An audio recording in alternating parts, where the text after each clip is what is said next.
in terms of essential skills of global citizenship, we want to build like curiosity, critical thinking, participation, communication, and conflict resolution.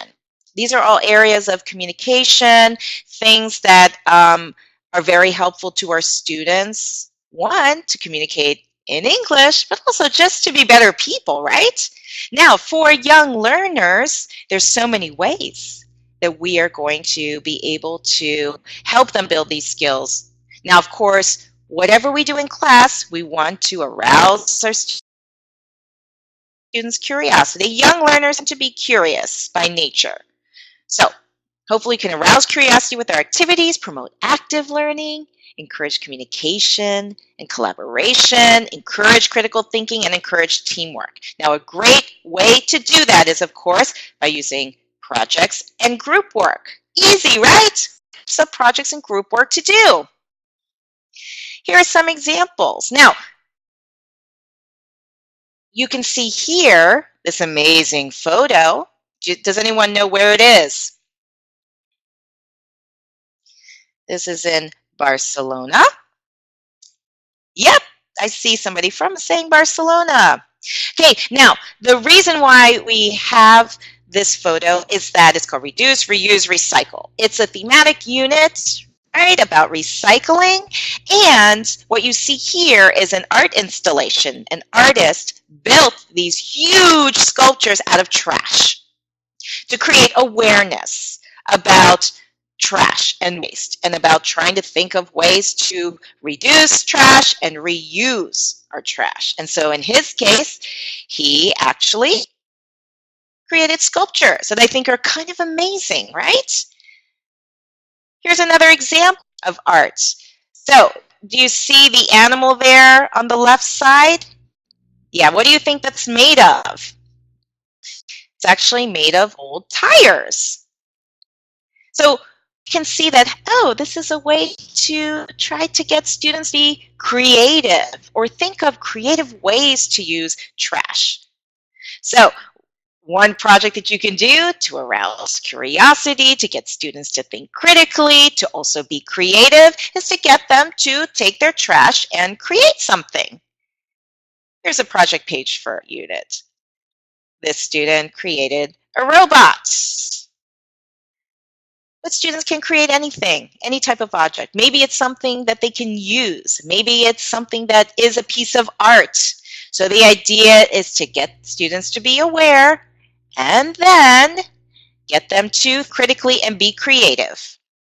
One wonderful activity that you can do. Okay, of course, we want to learn language and then be inspired to be able to do something. So in this case, it's learning about oil spills and garbage. And we want to encourage them to protect the oceans.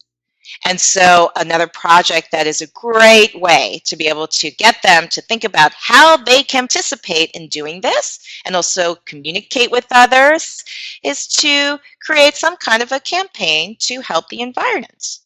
So if you take a look at this, okay, this girl is, created a poster to save the corals.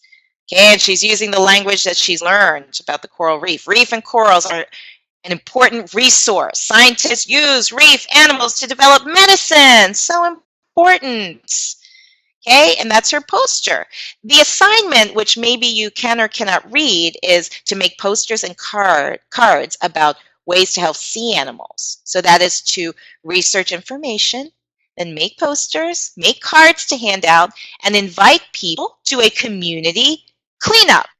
At your event, take photos for a school newspaper article.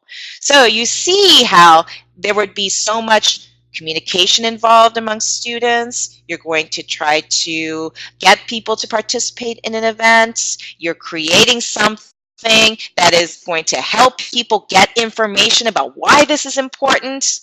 These are all wonderful ways to encourage communication and creativity and critical thinking. Next, here's another activity that encourages communication and critical thinking. I love this activity, and many of you mentioned about being able to express your own culture or learning English but also examining your culture. So this is a culture time capsule activity. Hey, Osner Turk just did a time capsule activity. Awesome. With sixth graders. Perfect. So in this case, the activity is to get a box. You're going to make a time capsule that shows things from your culture. You're going to work in small groups, talk about things that show your culture, choose the best things to include, and then you put objects in your time capsule. Then obviously you're going to share it with your classmates. But what are ways that you can promote critical thinking skills? What might you be encouraging your students to think critically about in this activity? Oh, yes, I see a comment from Gletty. Children love learning by making. That's true. They're making something, and then they're also communicating. Okay, someone's saying Miguel, their own culture, their own identity, being conscious of what represents their own culture. Thank you, Suzanne. By comparing and contrasting things in one's own culture. Why the objects you select are important to your culture. That's what something Virginia said. Okay, sharing awareness. Yes. Now, here are some things that I think students will be then communicating and then thinking critically about. So the assignment is, of course, what are important aspects of our culture to share with others. But you might also have them think critically about their own culture. What represents our culture well? What represents our culture honestly? What values do these objects represent? Somebody mentioned that. Why those objects? What are important aspects of culture that may change in the future? Okay, you're thinking critically about your audience, what they're going to find interesting in your box. And then, because young learners tend to just be involved with themselves, you really want them to think what's important to me about our culture versus what is important to others about our culture, about elders, right? Older people in your culture may think something else is important. How about other social groups? How about the other gender? Maybe boys will think something's important about their culture, maybe some, famous football player, but maybe the girls will think of something else. What about other regions?